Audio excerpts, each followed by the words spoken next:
understand how we came into the game. Our intro into the game was basically by somebody that was a friend, because Dilla was one of those dudes from 24 years ago. But it just so happened that he had like a lot of respect. People respected his genius, his musical genius. And you know, that's a weird, not a weird, but that's a hell of a platform to come in on. And shit.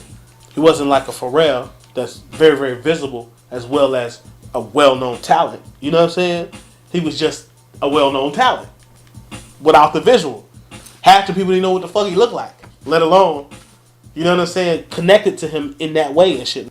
He could have been up there. He could have been in every video that he produced, and he could have been that dude. But that wasn't his MO.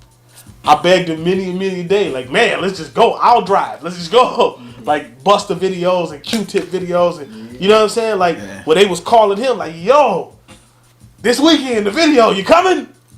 Frank in the passenger seat, like, yo, let's go. But nah, he wasn't that dude, so it didn't work that way.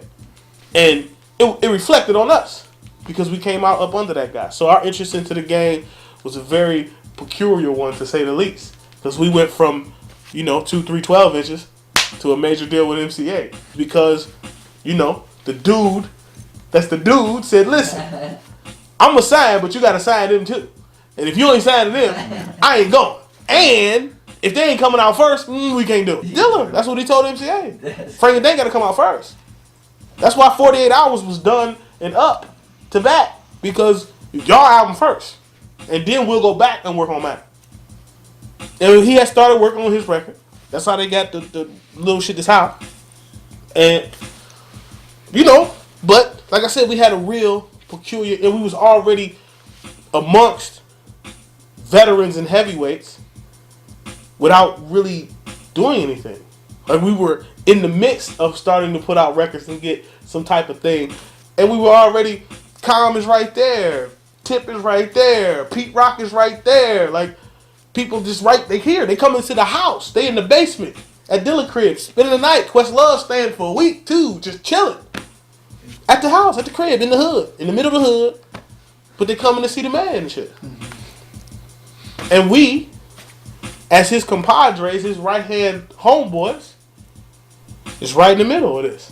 Our introduction was very, very special. My first trip to New York was just like insane, like shit. Yeah. Dilla already took Frank to New York. My first trip, it was just like the starting lineup for the people I inquired for the trip was ridiculous. First, I'm at Electric Lady Studio, which is crazy. Bob Power's there, mixing Common record.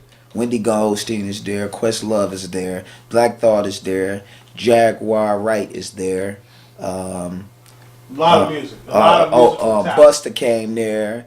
Old school K singer. Used to kick it with Mary J. Blige. He was there. He was in front of the studio playing his new record for Busta, and the police pulled up and told him to turn his fucking music down. He had a brand new nice black Mercedes back then. It was really nice. I was like, what? This nigga fooling. And my homeboy Dave Chappelle was there. Dave Chappelle was there too. This was like a crazy high-tech, and Talib was upstairs. Jimi Hendrix Cat was just walking around, just smelling the weed, had some Pluck You. Dave Chappelle had this big-ass bag of fucking weed. He had about 5 big-ass bags of weed and shit. And he was like, man, Dank, man, you from Detroit, man? I know you like some of this Canadian shit. Wait a minute, hold on, let me get some of this shit. And everybody just was laughing and shit because everything he said was just like funny as hell. It was funny as hell. This is my first time ever in New York, so I'm just like, Blow, Dilla mixing Common record. I'm like tripping. Frank just laughing, looking at me because it's funny as hell and shit. It's funny than a motherfucker. He already seen majority of these people. You know what I mean? So it's just like funny as hell to see my reaction because it's like, whoa. The first tour I ever went on was with Slum. They were opening up for Tribe. Like, who can, and it was basically supposed to be their last tour. It was the Love Movement tour. So it's like, this is your intro. Okay. You don't get to see how it started. I didn't come into and see how the little clubs were. I came in to see fucking arenas. You know what I'm saying? Like, I'm backstage at the arena, like, watching some dudes who's been doing it for 10 years already. Mm-hmm. Yeah. Kill it. You understand? Niggas that I listen to in my car that I never thought is now right there. And it's like, then those dudes take you on even more extra experiences, and you get to see motherfuckers that's really like you would tip, but then you meet Janet Jackson and shit. It's like, oh, you know what I'm saying? Like, hey, Janet. And, I'm here because my homeboy here. You know what I'm saying? Like, I really ain't supposed to be even close to be able to get this close to this type of shit.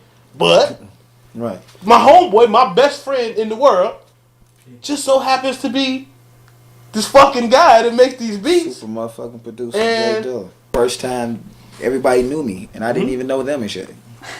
I didn't know them. They knew me. Hey, Dave, what's up? I'm like, how the fuck you know me and shit? Like Dilla, man. Dilla told me about y'all shit, man. Man, y'all got some shit coming. I heard Dilla told me.